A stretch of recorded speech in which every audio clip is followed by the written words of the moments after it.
akan kita mengikuti pendapat daripada Imam Syafi'i dan Imam Nawawi bahwa salat berjamaah menurut Imam Syafi'i fardu kifayah, namun menurut Imam Nawawi sunnat kifayah, kecuali dengan isi dia baca hasil ijtihad Imam Syafi'i Imam Nawawi, maka berdasarkan hadis bulbul maram, hadis bulbul maram no di iman kesarahan akhirnya parana bahwa salat berjamaah fardu ain dari syarat sah sih para berjamaah. Ambil berjamaah berarti terutama sekali di masjid, namun di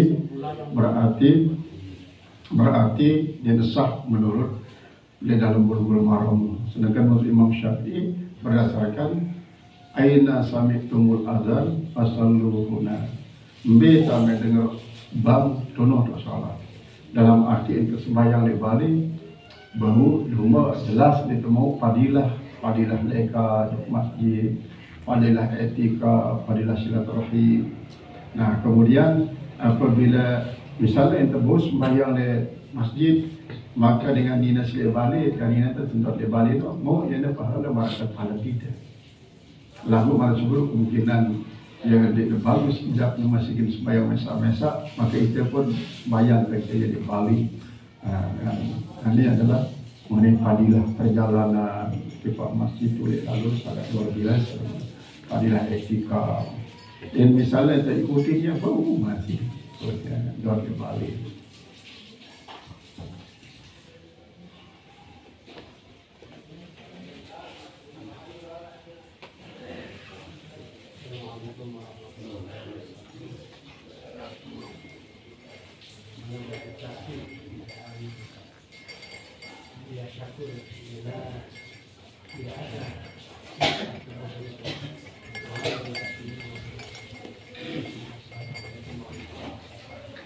Waalaikumsalam. Memang beliau termasuk sufi filosofi, artinya sufi isi lebih mengutamakan akal daripada nakal. Mulai sufi itu kan sifatnya harus tunduk terhadap nas Al-Quran maupun hadis, sehingga apapun keterangan nas Al-Quran dan hadis pasti dan dengan ikuti secara tekstual. Lalu karena ia menghentikan sampai jelas Arab, sampai di ketuan Arab sahabat dia biaran tokoh NU di Sulawesi, karena Imam Bukhari kaca itu dia ketua nanti Arab sopok dengan si pada paham di Sulawesi, kemudian salah belum salah dengan dia si pada baratan beliau si menganggap bahwa si Arab si sahabat. Nah, padahal banyak dalilnya.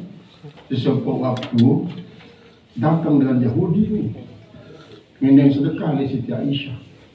Tapi yang Yahudi itu sedekah si Aisyah. Antiknya berdoa Siti Aisyah si hidup. Mudah-mudahan aman dari azab kubur bunda ini Yahudi itu. Kata dia terus Aisyah, berarti ya azab kubur itu. Sebelum dimasak si Aisyah, nanti dia datang ke Rasulullah SAW. Rasulullah, bro yang bersedekah di Yahudi ini, kada menerima sedekah kita dan doa yang dia mudah-mudahan dia aman daripada azab kubur bunda. Ya berarti azab kubur tidak. Rasulullah, Aisyah. Nah ini dah jadi dalil sabda Rasulullah. Nah kemudian banyak memang yang kena lalu Rasulullah kan leka-leka pada sahabat. Tiba-tiba ndot Rasulullah, inni ra'aitu ma lam tarau wa inni sami'tu ma lam tasma'u. Aku ni kekicauan berita apa sih di bawah kita sila pada aku mendengar barang di bawah dengan sila pada. Fa inna sahibai hazainil qabrain lam yazala yu'adzaba wa ahaduhuma yu'adzaba bi sabil baul. Aku ni bawah kita barang kita sila pada. Aku bos dengar barang sedikit pada, ubadat daripada ni penghuni kubur sebenarnya jangan azab ni, jangan azab. Salah sopok tak azab lantaran ya dia bagus di busuk mene, dia nganjang mene di ban motor, Ada mai beda tegolok ini loh, pangkas Rasulullah anu lapak kurma dan tanak ya. Yang bahasa Rasulullah selama yang kurma ini masih basah, selama no genep keringanan azab dengan berkat asuh daripada gede kurma. Yang termasuk dalil. Wallahu alam belum besina pahami si beliau ini yang sampai mengatakan azab kubur tidak. Masya Allah sufi. Dia termasuk S2 dari Libya itu. Libya dari S2. Sufi filosofi bahkan sampai totok penem. Jalan ini sih untuk tirakat. Totok penem ini artinya sampai bertahun, bilang tahun. Nanti diri sampai seminggu 2 minggu. Menurut kesufian. Nah, apakah ucapan ini bermakna filosofi? Malik tidak tahu. Apa filosofi ini? Dek nara azab kubur bari dengan sita azab. Arah ia bagi dengan sita azab. Yang dia sebutkan dalam talqin kan, sini apa dari ahli haqi haqqun. Jadi mungkin itu makna. Dek mutlak selapunya dengan minta azab dalam kubur. Mudah-mudahan dari tetap dalamnya. Dengan sengke dan sampai Usman dulunya. Jadi kan waktu liwat Usman bin Affan nangis sampai bawa ngebuik bahasa si penonton nanti ketuan sesuatu sama. Amir Mukminin kan lamun tinggi dia ingat neraka dia nangis. Lamun dia ingat padang mahsyar dia nangis. Maka dia liwat kubur nangis terseduh-seduh. Jangan di semeton. Sehingga kubur ini adalah penempik hari akhirat, alam akhirat, penutup daripada alam dunia. Laut tulik surga duit kancan, di padang mahsyar duit kancan, di neraka pun duit kancan. Lagu lamun telik dalam kubur mesak-mesak. Saya selamat daripada azab kubur ke pasti wah. Nah, selamat daripada mahsyar, selamat di mizan, selamat di siratal mustaqim, selamat di akhirat. Baliknya lamun dia selamat di kubur, perjalanan selanjutnya lebih sulit. Jadi mukadimah. Ini jadi mukadimah surga, dia udah azab. Jadi ini mukadimah neraka ya sih. Jadi kan arah inna Allah ya ba'su man fil qubur ayat Quran. Nah mati ini kira maksud Allah Ta'ala ya ba'su kehamilan di kubur apa mau diajak kalau di dunia maksudnya. Ya atau mampir kubur kira hari pembangkitan kenapa? Ndek dari saat ini walaupun memang menurut satu riwayat bahkan arah ini pengalaman mengenai kubur ini malam pengalaman mengenai kubur sering mengenai jenazah si masih tilah dia malam-malam berubah pada dalam kubur pada pengalaman saya dikira Ustaz liman sekiranya kubur nah iya mana kita bercerita ini jadi sering ngedai di dalam kubur itu malam ini yang berubah dia dengan yakin bahwa ini urus memang urus namun sih sebenarnya maksud dari kali ini era yang waktu mampir kubur itu setelah hari bangkitan.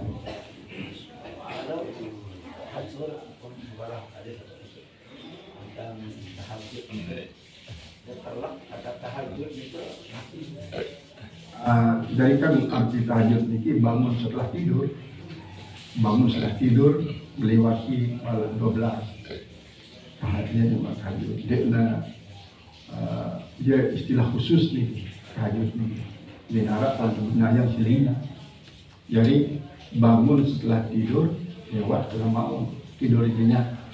Nah adapun lamun tidur lamun dia pedom walaupun tengah malam lewat dia sembahyang tahajud di depan sembahyang tahajud sembahyang lain sembahyang lain. Ini kita beda nih. Misalnya barat sementara dari si sapam ini kan, si saleh sapam ini mas. Sebagai hotel-hotel ini. Jadi gunakan kesempatan untuk sholat. Nah, nanti salat lain. Dia sempat tidur. Nah, lama sempat tidur ada sebab. Ya mah masih salat lain doang. Karena ya syaratnya liwat jam 12 dan setelah tidur. Ya separuh tahajud.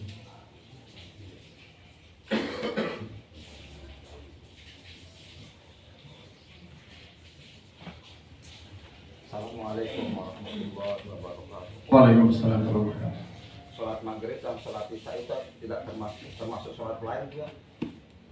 Memang termasuk salat lain. Qabliyah maghrib sekalipun termasuk salat lain. Nah cuma itu maksudnya dalam hal ini adalah salat sunat. Salat sunat isi khusus bro melewati jam 12 daripada 12 ya pada ini salat lain. Namun apabila dengan sebab misal ngaji doang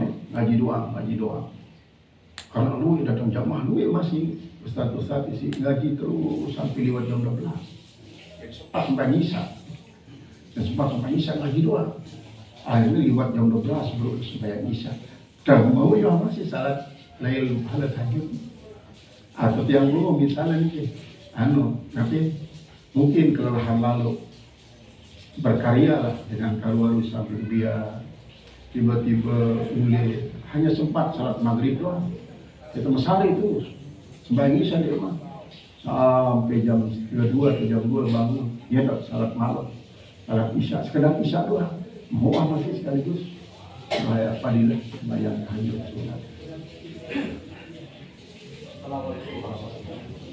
Waalaikumsalam warahmatullahi wabarakatuh. Masalah kecil mungkin kita ini tapi banyak tidak dilakukan. Apakah kita sholat berjamaah bagi imam boleh tidak kita menyuruh pergi atau memindahkan tempat makmum yang di belakang imam dia tidak biasa jadi imam karena banyak jamaah tiba-tiba udah di belakang imam tempatnya sementara dia tidak pernah jadi imam dan ini pun sering yang lakukan dan bertanya Bapak yang jadi imam nggak pernah tidak tadi sopnya di sebelah sana atau di belakang.